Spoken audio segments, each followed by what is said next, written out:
Good morning. The Telangana AI Mission welcomes you to this webinar on the Telangana Forest AI Grand Challenge. My name is Praveen Mokkapati, and I'm the lead for the Telangana AI Mission initiative of the government of Telangana. And I must say it's my absolute privilege to be the MC for today's event. The three segments for everybody who's listening in.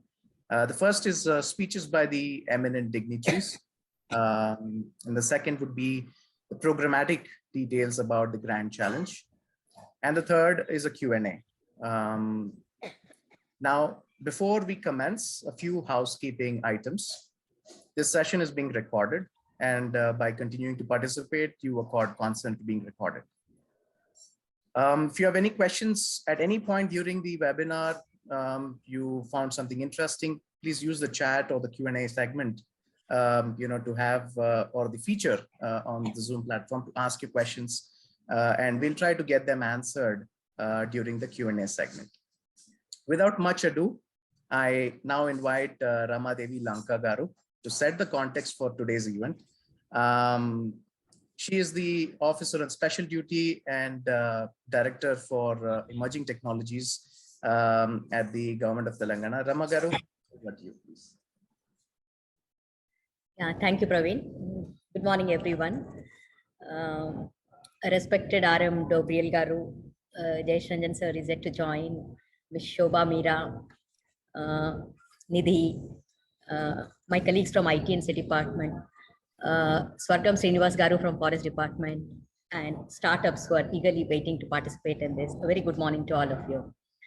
Well, I think some of you might be aware that the Emerging Technologies Wing, it's a very unique wing created under the IT and C department, under the leadership of Jayesh Ranjan sir, is driving the adoption of emerging technologies, both in terms of adoption within the government and also developing the ecosystem within the state of Telangana. So while we are working in a range of emerging technologies like artificial intelligence, blockchain, drones, IoT, cloud, and so on. But AI, artificial intelligence is close to our heart. We have been focusing on this for more than 2.5 years.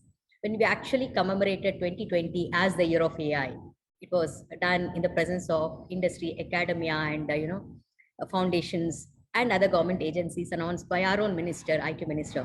So since then, we have been, we have implemented a number of projects, initiatives, programs, both in partnership with the industry, academia, and foundations. So some of our partners are Intel, which has set up a center of excellence in healthcare in partnership with, again, our academic institute called IIIT, which is one of the premier institutes in India.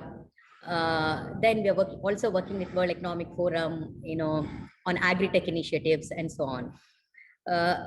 We have identified 5 key pillars in our AI framework and 5 domain areas that we would focus on. When I say we, it's actually TAIM, which we have set up in partner Telangana AI Machine, a team from NASSCOM, which is actually helping us execute or implement this AI framework that we actually developed. So we have identified 5 focus areas: healthcare, agriculture, education, law enforcement, mobility. Now we have actually added, climate change to that particular portfolio of domain areas. And just last year, we have actually had the first grand challenge in agri-tech, agriculture, which was hugely successful. It sort of galvanized the entire ecosystem. And today we are working with almost more than a dozen startups in agri-tech, So that's the kind of, momentum that it has created, that particular grand challenge. And we are hoping that this grand challenge in this particular use case would also do the same. And we are wholly committed to it, seeing 2 heads from the respective departments, Dobriel Garu, who heads the Forest department, and Jayesh Ranjan Garu heading IT and C department, being present at this. That shows a commitment for this use case. And as always, Telangana is a test bed for innovative solutions, and we invite startups to try out the solutions, in the state of Telangana, and we offer whatever support that they required in terms of implementation of their use case. So I'll pause here, Praveen, and hand it over to you. Thank you all. Once again, a warm welcome from Government of Telangana. Thank you very much, Rama Garu, for setting up the context so beautifully. Really appreciate that. Next, I'd like to invite Shri R.M. Dobrial, IFS, also PCCF, essentially the head of Forest Force, the senior most official from the Telangana Forest Department, to deliver the plenary address. Dobrial ji, I request you to highlight the efforts taken up by your department, especially in the context of forest and wildlife conservation, and also your thoughts on the role of technology to enable these efforts. Dobrial ji, over to you.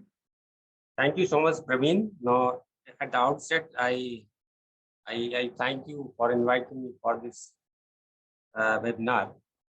Let me tell you that Telangana state is one of the pioneer state in the country as far as the initiative for greening a state is concerned. And we believe that our Telangana Ko Harit Haram, which is a very flagship program of the government, is the third biggest in the entire world for taking up greenery in the state. Now, you all may be aware that Telangana has nearly 24% of the greenery, which we want to take to 33%, including the national forest policy. So this effort started way back in the year 2015 when this government has taken over the state. And we aimed at planting 230 crore seedlings, around 2.3 billion, you can call it. And you will be amazed to see that today we have crossed 146 crore of plants under the. And the efforts have been recognized, none other than the Government of India institution who takes care of all these efforts, like Forest Survey of India. And I am pleased to announce that our green coverage increased by 7.7% over last 4 years. It is the data from 2014 to 2019, roughly 4 to 5 years. And when I talk about the green coverage, it's both inside and outside the forest. So it's a huge effort going on, and you will be amazed to see that we have more than 15,500 nursery across the state. All Gram Panchayats are there is nursery in Gram Panchayat, and we have amended all our acts. We ensure that there is 85% survival of the plants planted. None other state has amended these acts. So this shows the commitment of the government as far as this program is concerned. And this program also takes care of the landscape restoration. The forest landscape restoration is one of the important activities under the program. What we call the forest rejuvenation is going on. And a huge amount, around more than 8,500 crores has already been spent on the program from various sources. And you all be listening about the urban forest parks, which is one of the important activities under this program. And all of you are aware that there are so many parks in and around Hyderabad. We want to really have these parks for the generation to come. We should live in a very livable conditions and sustainable cities, and that is how it is going. Now, as far as technology is concerned, now we are one of the leading state in the country as far as GIS and other related applications are concerned. We also do a lot on the MIS. And you will be happy to know that all our planting that is under Harit Haram, they are being tagged, and you can also see that it is public. We try to make as far as possible, use the technologies and see that we monitor the program online. Now, some of the initiatives that you see that the use of averaging technologies, we have done an experiment using the drone for seed balls and other things that you also are aware. But then one aspect and field that we feel like that we have not really made use of technology to that extent is monitoring of our wildlife in our areas. And other states have done a lot, but Telangana as such, I feel there is a lot of scope to improve upon. And not only the management of PA areas, protected areas, we have around, we have 2 tiger reserves, sanctuaries and all that. I think 12 PAs are there. My colleague Mr. Swargam is also there. If I happen to leave because of next meeting, he'll chip in there. But then yes, we have huge potential to explore, not in terms of the wildlife that we have, but also the ecotourism that we are looking for at. And I talk about the sustainable ecotourism. Now, we would like to have technology to help us in finding out that what is that the fauna that we have around, not only in the PAs, but entire Telangana. and focus will be on the keys.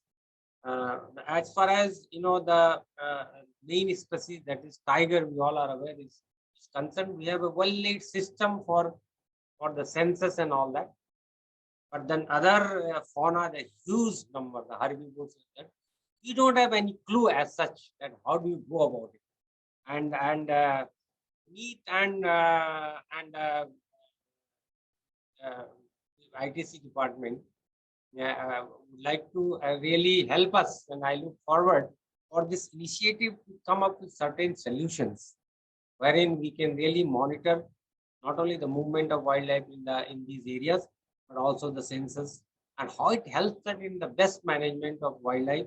And you also are aware that nowadays there is a lot of conflict, human-animal conflict, and at times we are absolutely clueless because there are so many issues and they are unexpected. You don't have the movement of the animals, and then there's so much of we don't have any control on the movement of human beings also, as you are aware. And then we look forward some solid solutions. So I believe Telangana AI mission will come up with certain solid thing, and we're always with there to collaborate, cooperate, and help you in doing this. And I am proud to announce that Telangana is another state, a pioneer state, when we are coming up such kind of innovative initiatives. And this is an area where you can really explore a lot.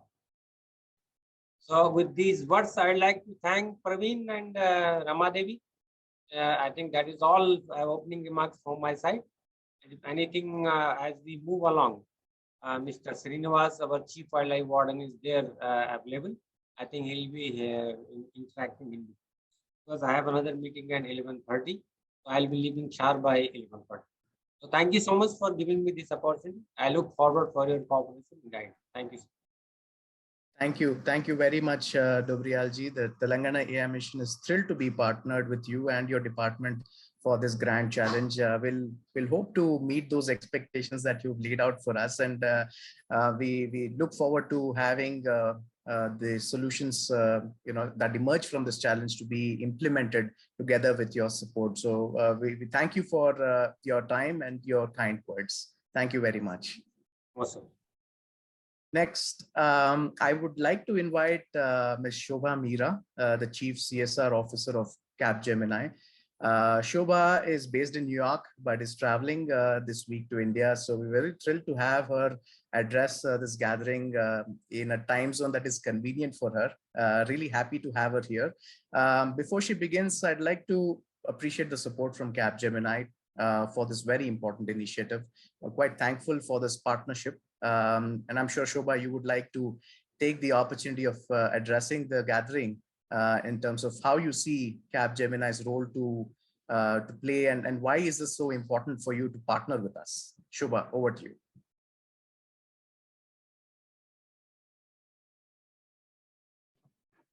Hi, Praveen. Thank you. Thank you so much for having me.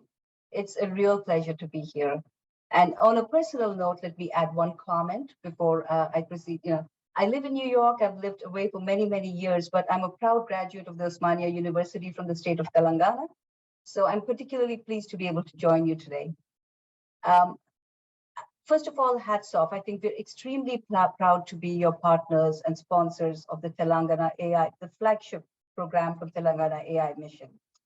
As a company that is deep in technology, and where every day we are working and applying technology and digital transformation and AI to help solve some of the most critical business challenges, we are deeply committed to bringing those same capabilities, technology, AI, digital, to solve some of the most pressing challenges of our generation, of our times.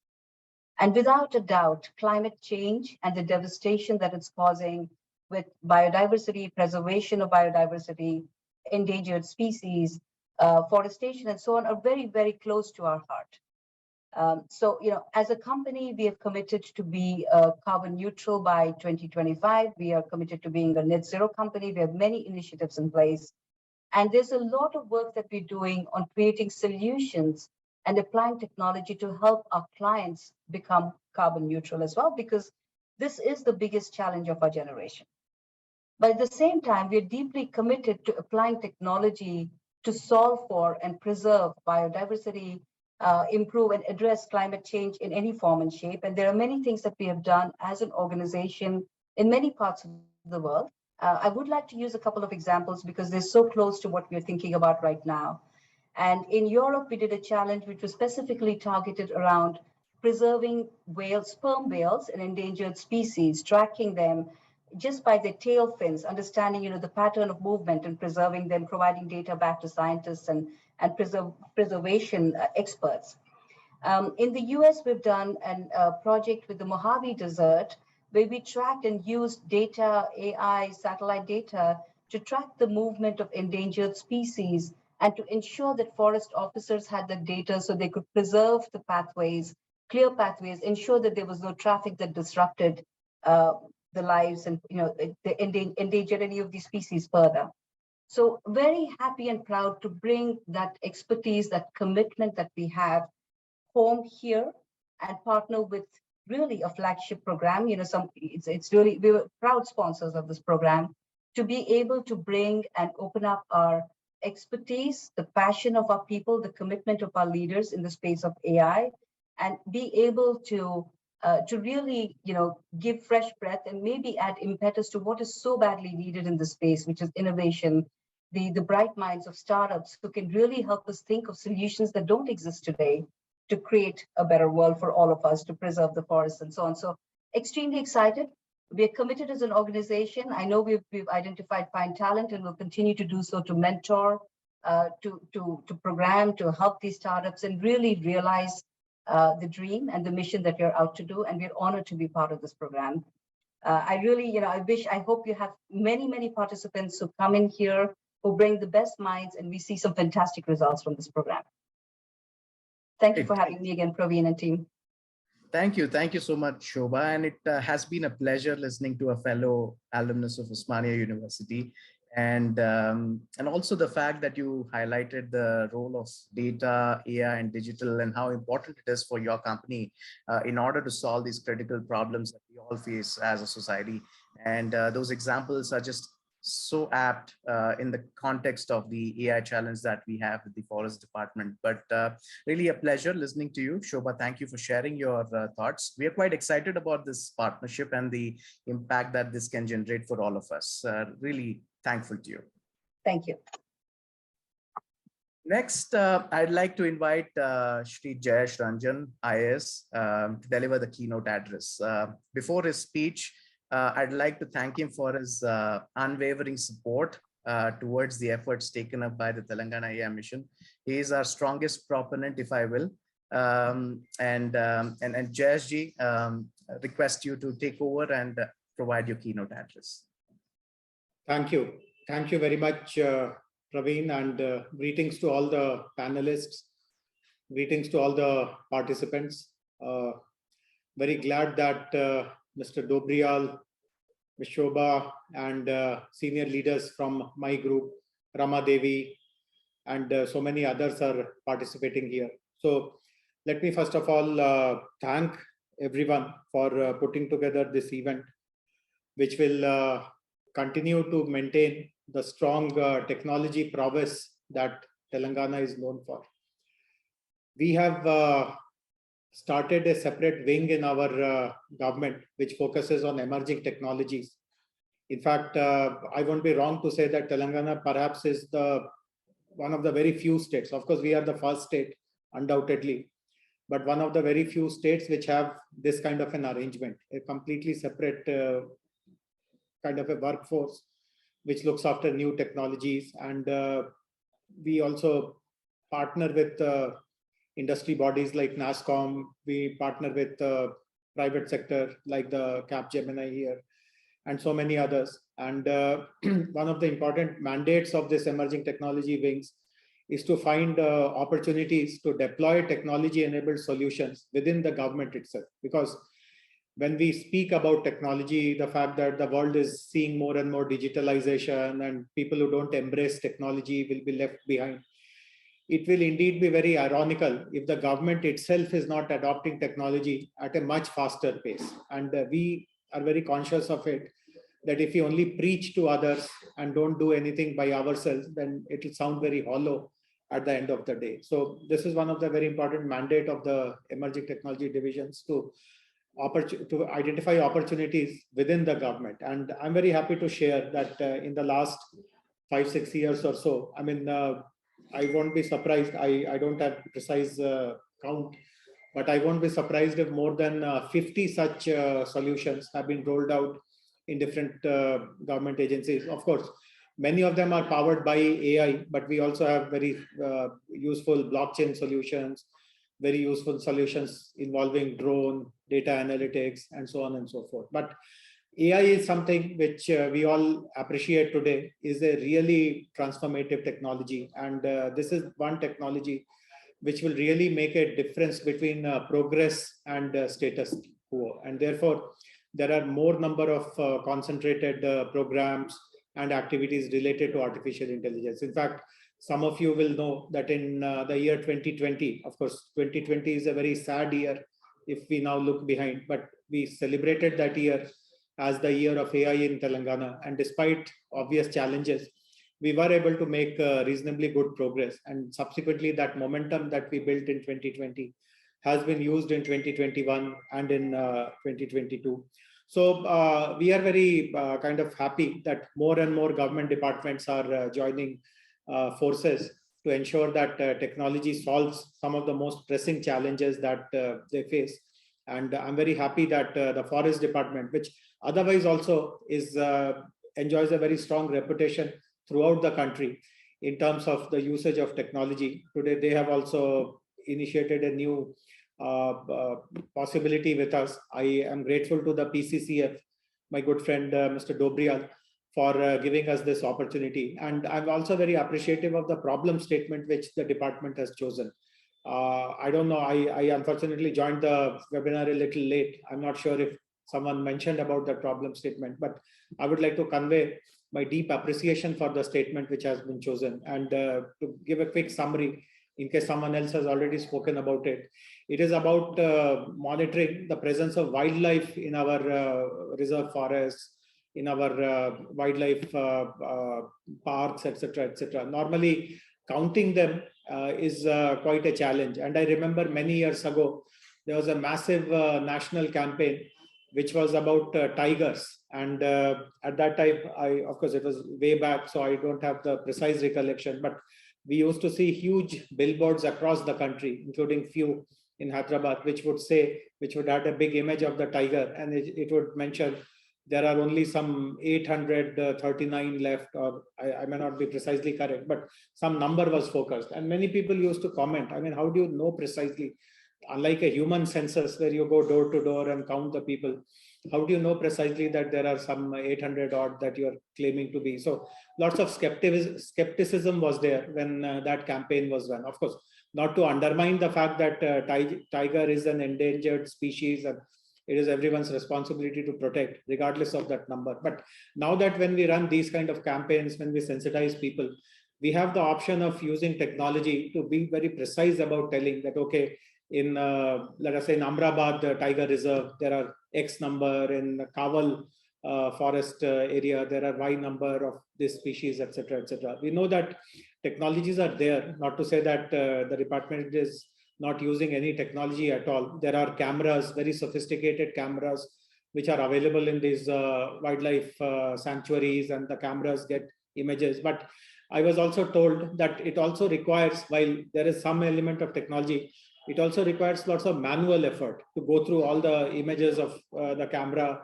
And sometimes if the same animal is appearing again and again before a camera, sometimes you make an error in counting it multiple times, etc., etc. So today, the benefit of artificial intelligence is that this kind of an image recognition is one of the strongest applications of AI.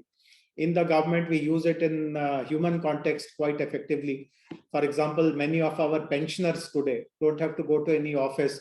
There is a facial recognition AI-based algorithm which we used to kind of confirm whether this person who is claiming his pension is alive or not. And this has become one of the very successful AI use cases in our state. We also use AI, the facial recognition based AI algorithm when people go to renew their driving license, or very recently, as we understand, academic sessions will be starting, lots of admissions will be happening. So in the case of degree admissions also, we have automated the process using a facial recognition technology. So once we have got this confidence that at least in the human context, the facial recognition AI-based technology works well, we feel that it can work equally well for animals also, because the underlying principles in how you develop the technology using a face, whether it's a human face or an animal face, is more or less the same. So this is a great kind of a challenge which has been thrown, and it has lots of very important implications also in terms of planning, in terms of monitoring. The department can deploy more manpower, more budget. If authentic data is told that this particular species is somewhere there, there's also an element of ecotourism, which we know is associated with wildlife, with forests. So ecotourism planning, etc., can also happen if you have very reliable data. And one good thing I would like to mention to Mr. Dobriyal, Mr. Vinay Kumar, and other senior forest officers who are there, that you can be very confident of the quality of output which will come from our startups. We have seen this happening in so many other contexts also. If you want, our teams can meet you separately and explain to you what we have done for the agriculture department. In fact, there is a whole range of AI-based programs in agriculture, which is called Sagu Bagu, which is also showing very, very promising results.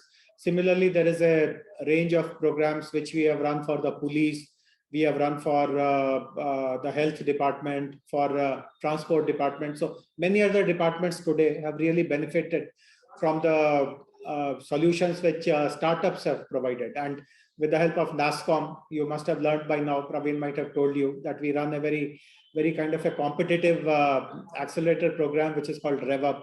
And again, some very good startups, very talented startups, which have very unique kind of solutions, they come up. So I'm very, very confident that the problem statement that you have given to us will meet some very good startup minds and brains, and their creativity and imagination will help you come to some solution which can not only be deployed with confidence in Telangana, you can even start sharing it with other states which also have the same challenge of doing the census of wildlife. So I'm very happy that Forest Department, Capgemini, my particular gratitude to Shobha Garu and the entire team who is supporting this initiative, to Praveen, of course, on behalf of TM, and my own colleagues, Rama Devi, Rushita, and others for taking up this program. So I would like to monitor the outcomes of this program very, very closely. And please, hopefully there'll be a couple of other such webinars where we will be told about what kind of solutions have emerged, and hopefully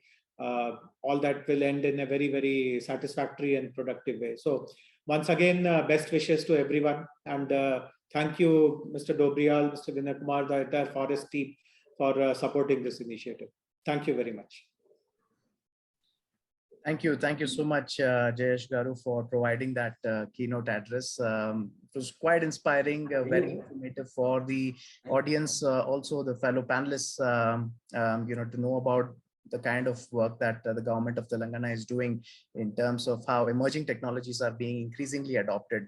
I also want to particularly thank you for not just underlining the potential that technology carries, but also really these specific applications where AI has been serving our society. I did not mention about the RevUp program, but thank you for bringing it up. Right now, a side note, we have about 80 startups that the state is supporting through the RevUp program, perhaps the largest devoted program for artificial intelligence in terms of startups. So thank you for bringing it up. But with that, I'd like to propose a word of thanks to all our speakers, Shri Jayesh Ranjan ji, Shri Dobriyal ji, and Ms. Shobha Meera. Each of you is a key stakeholder to enable the success of the Forest AI Grand Challenge. We thank you for lending your time, sharing your thoughts, and more importantly, your support for this very important initiative. We will stay connected and continue to seek that support from all of you. Thank you very much. Thank you so much. Thank you. Now, for the speakers, you may choose to leave the meeting or stay back for the rest of the event as you please. Thank you. I have some other meeting, so I'll just take leave of it. And thank you so much. I'm looking forward for a great association and I'm there for all sides. Now I got excited once I heard our special CS Jayas Ranjanji. So we are for it. That's all. Thank you so much. Thank you so much, sir. Thank you very much. All right. So before we move on to the next segment, a quick note for the participants. There is a Q&A feature. There's a chat that you can leverage in order to ask any questions you may have. We'll try to have that featured and asked to the panel that will be there in the Q&A segment. I must say that there is Mr. Swargam Srinivas, who IFS Chief Warden, like Dobriyalji mentioned, Shri Vinay Kumar Garu, also IFS from the Forest Department. Both of them will be there. Also Anurag Pratap and Nuzar Parveen from Capgemini, and Nidhi Bhasin from NASCOM Foundation. They all will be featured in the Q&A segment. So don't hesitate to ask your questions. Use the Q&A feature or chat. Let us know in case you have any questions. So I'll move on to the programmatic aspect of today's webinar. I'll beam my screen so that you get to understand.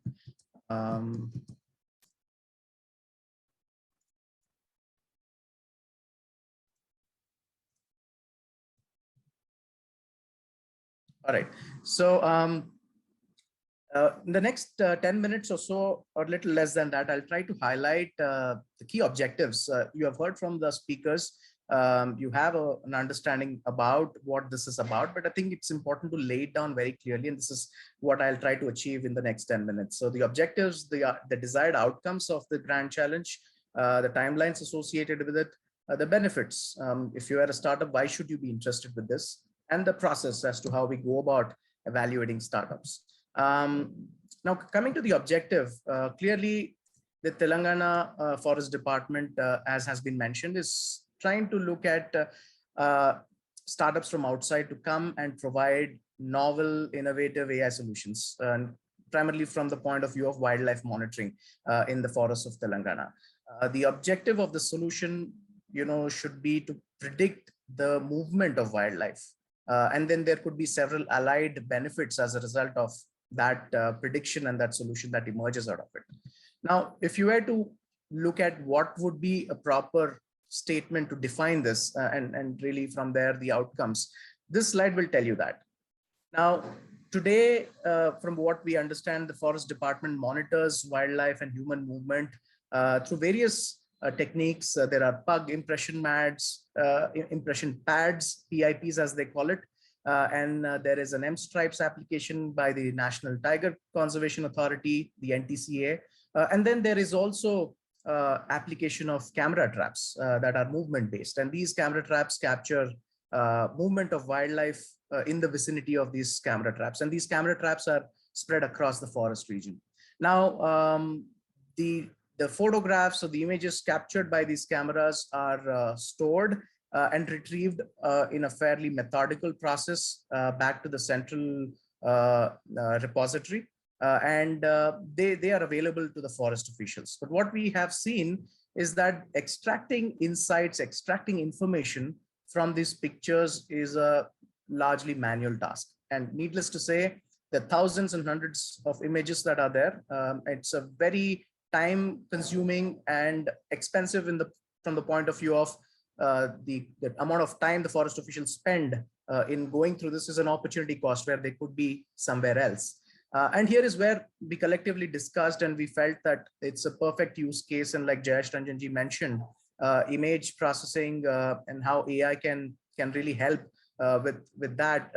How can we automate this whole process of reading these images and coming up with these insights? The idea was to be able to provide up-to-date information, whether it's the count, an estimated count, the kind of density of wildlife, the location, potential location of where the wildlife is likely to be.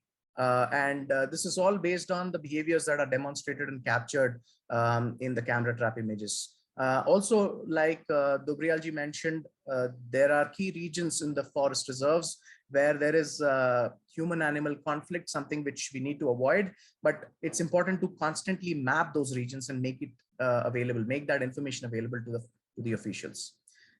This is a slide that summarizes the desired outcomes, and clearly, the need for large-scale knowledge about the number, the location, and also the behavior of animals, which I talked about, but also spatio-temporal density. So which location, at what time, which species, this is all very, very valuable. And we are hoping that data that is available will be able to provide for that information. Also with the kind of behavior and the movement patterns, it might be possible to predict where a certain species is likely to be present at a certain point in time and location. Through camera traps, we've seen images of animal kills and potentially human kills if they are getting captured. Try to understand if there is a propensity for certain region where kills are happening more often than the other. And also, like Jayaji highlighted, potential ecotourism zones. There is, at least in one forest reserve that we've visited, birds, and bird watching is something which seems to be emerging as a popular ecotourism zone. And there could be others, that could be identified as a result of this exercise. And the human-animal conflict is something which is very important. The anthropogenic disturbances, as you're seeing on this slide, is something that we wish to address as well. The eligibility criteria is something which you could be interested to know about. This is open for all Indian startups registered anywhere in India. They needn't be from Telangana. We also hope that the startups that are responding to this grand challenge are not older than 8 years, which means they should be incorporated after the 1st of Jan 2014. And more importantly, there is a crucial step for the eligibility, which is the submission of an approach note. We will talk about it later on, but these are three primary criteria for startups to become eligible, while they respond. What are the benefits? Why should you apply if you are a startup listening to this? It's important to understand that this is a great opportunity to partner with a problem that the government is trying to solve, the forest department is trying to solve, and you have a chance to build and deploy your AI solution. More importantly, thanks to our friends at Capgemini, there is a financial support of up to 20 lakh rupees to deploy a pilot project, to implement a pilot project. And this is a pilot project that the forest department could enable for you for the winning startup. It's also important to talk about sustainable development goals, the UN SDG, and in particular the SDG 15, which is really where your startup can contribute to. And there is much more that you will achieve as a result of being a winner of this grand challenge. And hence, this is our urge and our suggestion to consider applying and consider responding to this grand challenge. Now, in terms of the evaluation criteria, so broadly, the startups will have to submit the approach note as the first step, which I mentioned. And here is where the comprehension of the problem, the kind of assumptions that you built into your approach, and largely the solution that you're proposing will be keenly evaluated. There is a 40% weightage on that. And then post that, there will be a certain subset of startups that will be shortlisted. And these startups will be asked to develop a code in line with the approach. And that is where we evaluate on the technique. And here is where we evaluate the code quality, or the manner in which you're using the data, the scalability of the solution, the kind of libraries or algorithms that you might have used in your code. And that's a 30% weightage. And the final 30% is really on the results. The code will be tested potentially with unseen data sets, that we have from the forest department. And that's a way for us to understand how accurate your solution is. So it has to be a combination of qualitative and quantitative methods in order to address this problem. You need to have a very strategic view of what the problem is, because it's not just a problem central to Telangana. It has the potential to be applied across the forests in India and maybe even across the world. And hence, you need to be able to think big and how scalable your solution that can evolve from this exercise. We will have a jury, and there is a jury across these stages, and their decision will be final and binding. Key milestones, key dates that you need to bear in mind. So we are on the 7th of April, which is really where the webinar is happening. You have about 15 days, calendar days for the deadline towards the submission of the approach note. And then there is a deadline for the POC for the shortlisted startups, which is the 9th of May. 17th of June is when we formally close this and make the announcement of the winner on the 30th of June. just after the jury presentations on the 28th of June. In terms of resources and assistance, so these are data sets that are available. I encourage you to visit the website, which is listed at the bottom of the slide, tam-gc.in. All of this information is available over there, and you can access these data sets, understand the problem, think over it, and then respond to the grant challenge. There's also an email address that's listed in case you have questions. Please do reach out, let us know. We'll be happy to answer that. So that will be all. Again, if there are questions, feel free to use the Q&A feature and the chat, and we'll be happy to answer them. Now I'll quickly move on. We have about 15 minutes for the Q&A, and very thrilled to have Shri Swargam Srinivas, like I was telling, IFS, PCCF, PNB, and CWLW from the Telangana Forest Department. Shri Vinay Kumar Garu, IFS, APCCF, IT from the Telangana Forest Department once again. Anurag Pratap, VP and CSR leader, Capgemini, and his team, comprising Nuzhat Parveen, and Nidhi Bhasin, the CEO of NASCOM Foundation. So I'm just going to stop my presentation, request a spotlight on all the panelists for the Q&A, please.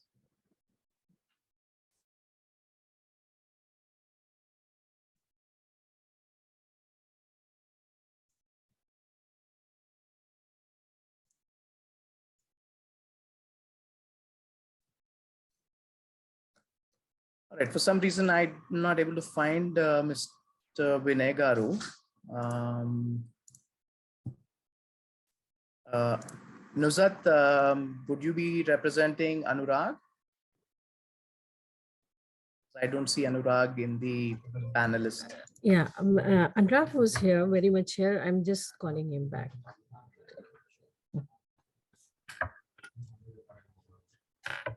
So while we are waiting for Anurag to begin, in the interest of time, I have a question that has come from the audience. This is for Swargam Srinivas Garu. The question goes like this: what are the priorities, other priorities for the Telangana Forest Department? Are there other problems that you're looking to solve? If so, what could they be? If you can elaborate on that, please. Yeah, thank you, Praveen. Am I audible? Yes, you are, very much, please. Yeah, good morning to all of you, and it is very pleasing and very happy to be associated with all of you. And just now you heard our special CS ITC as well as my PCCF, Mr. Dobria. So it's really exciting that they are associated, and as you know, forest problems are myriad issues. But to begin with, the census of the wildlife, particularly the tiger and all this, basically has come to a long way, as you must be aware, from say physical counting to various techniques have been applied.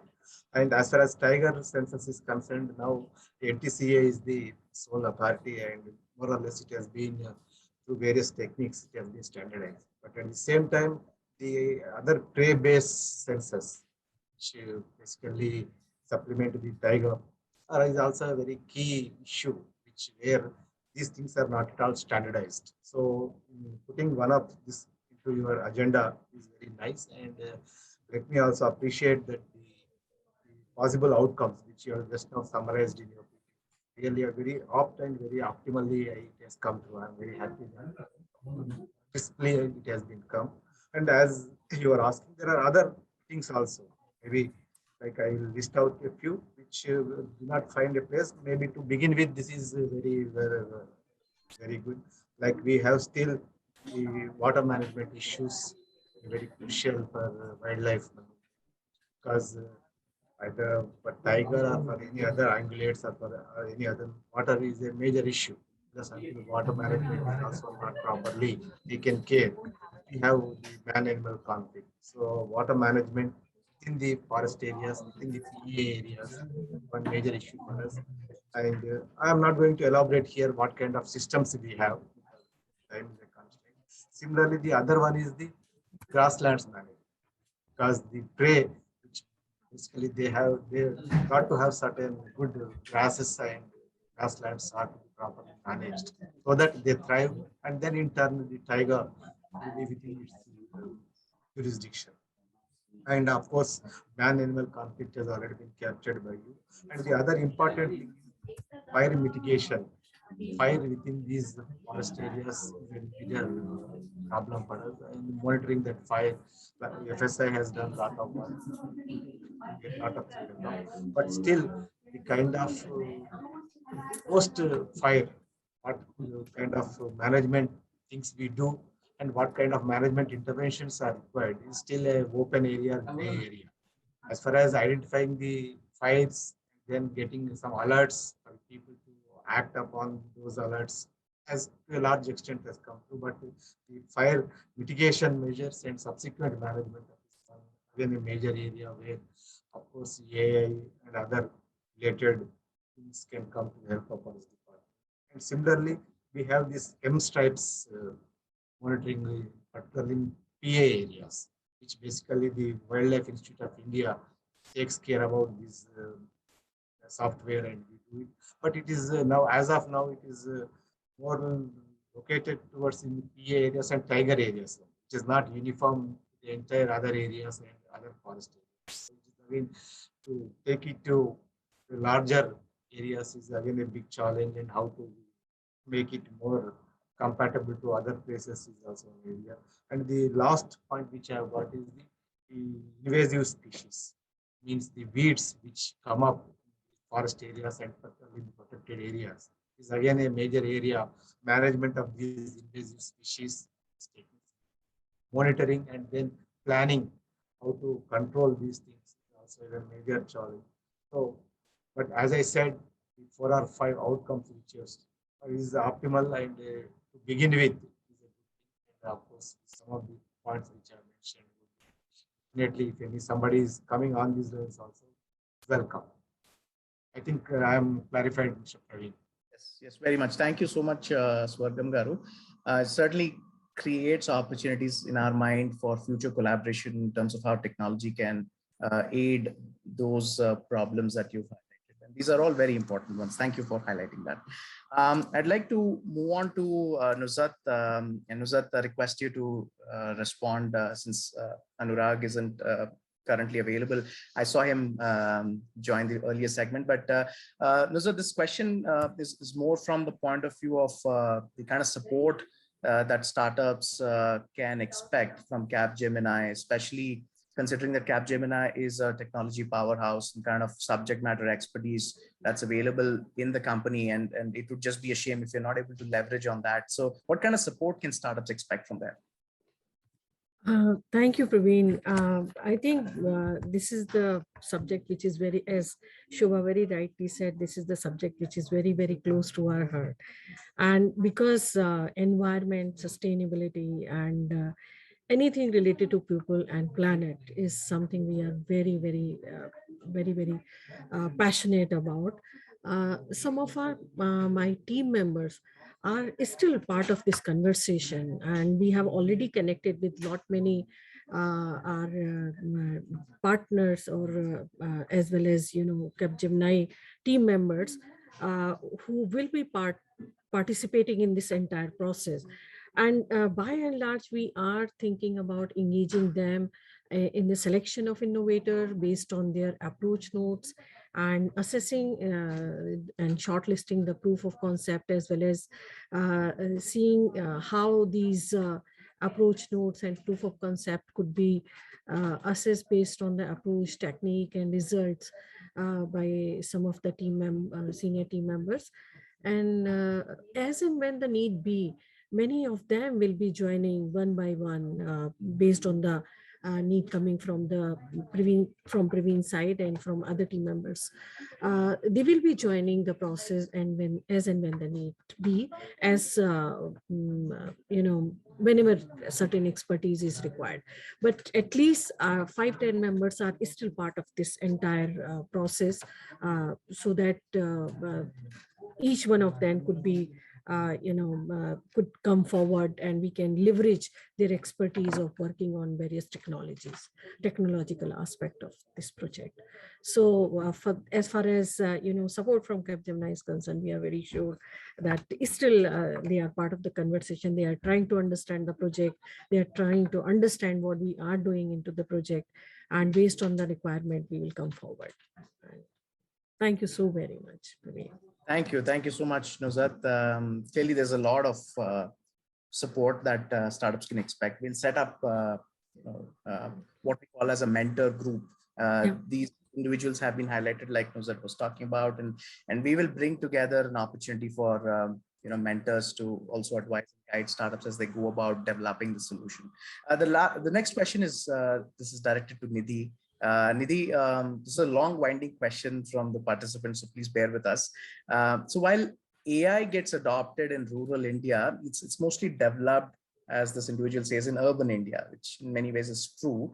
And considering that we talk about this digital divide, the geographical divide in our country, there may be a lack of representation of the rural side of India in the development or potentially the deployment of technologies like AI and other advanced or emerging technologies. What should we be doing to fix that? Hi, Praveen, thank you. And I think before I answer that question, I would use this opportunity to say that when I was listening to everyone, I'm really excited. And I'm excited that NASSCOM Foundation is a part of this program because, we talk about tech for good, and whatever everybody's been talking about is actually technology for social impact. So I think very, very excited. And I'm glad both the Telangana government and Capgemini is coming all through to support something like this. And answering your question, yes, it is a fact that all technologies are developed in the urban areas, and that is because there's availability of talent, R&D facilities, resources, capital. However, the use cases can be from rural. All technologies can be used for greater good, and rural areas using the correct design principles. So basically, no matter where the technology is developed, you can use them in the rural areas. Just to give you some examples from a technology point of view, we talk about telecom. So telecom was developed in the Western world, but today when we see it in the rural India, what is the kind of transformative impact technologies had in India. It's kind of changed the way the world works, the rural India works. And, to again, further within the technology thing, within the telecom thing, farmers can get weather information, health workers, ASHA workers can get data points because there is telecom available in the rural area. Another such example is the UPI. We are saying that how UPI is helping to make India more inclusive. So these are a couple of examples which definitely say that no matter where the technology is developed, if we understand it well and we kind of incorporated it, no matter which area, it will show the transformative impact. And coming to AI, AI, I think from what my limited understanding is, depends on, the smartness of AI is upon the data input. So while development of AI can happen anywhere, deployment of the solution can easily be done in rural areas. So, and of course, at NASSCOM Foundation, we also talk about bridging the gap. So we are saying that the talent is not available for AI in the rural areas. So that's where we come in and we say that, we'll kind of nurturing and skilling the talent in the rural areas for the future. So AI can be deployed in the rural areas. And, we also have a, kind of a good position because we are bridging the gap between the tech industry where these emerging technologies are being created, and the last mile where it is important that the technology AI is used for the inclusive growth.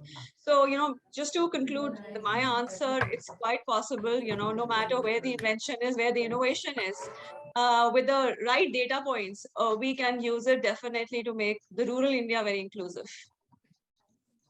Thank you, Nidhi, and it's a significant potential and promise that you have highlighted through that response. And I really hope that collectively, with all the efforts that are going into tech for good, we'll also be able to bring in more inclusion in terms of how the solutions are deployed across the country. So thank you so much for doing what you're doing. And with that, I think it's important to call it a wrap.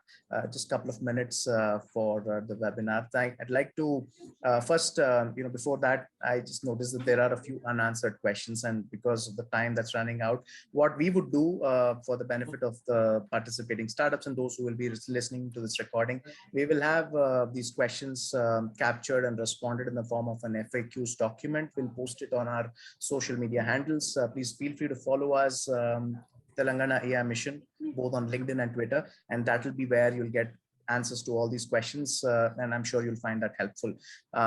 So with that, I'd like to thank our partners, the Government of Telangana, specifically the IT department, through Jayesh Ranjan Garu, the Principal Secretary, also the Telangana Forest Department, represented by Shri Dobriyalji and his team, Swargam Garu and Vinay Garu. Also Capgemini Shobha, Meera, for taking out time despite her hectic schedule and making this happen. Anurag, Pratap, and Nuzar Parveen, just been excellent partners. With love for this to continue and realize the impact that we have decided to, or at least envisioned when we started discussions about this partnership. And importantly, Nidhi, for being that pillar of support and guiding us through the NASSCOM Foundation, and also the startups. I should not say that they are not part of this initiative. They are, and all of you are listening in, are an important part of the initiative, and collectively we can achieve tech for good. We can achieve impact and be able to solve problems of our society, and in particular the forests of Telangana, which are demanding for your attention and your solution. So with that, I'd like to conclude. Thank you so much once again for joining in and taking our time. We appreciate it very much.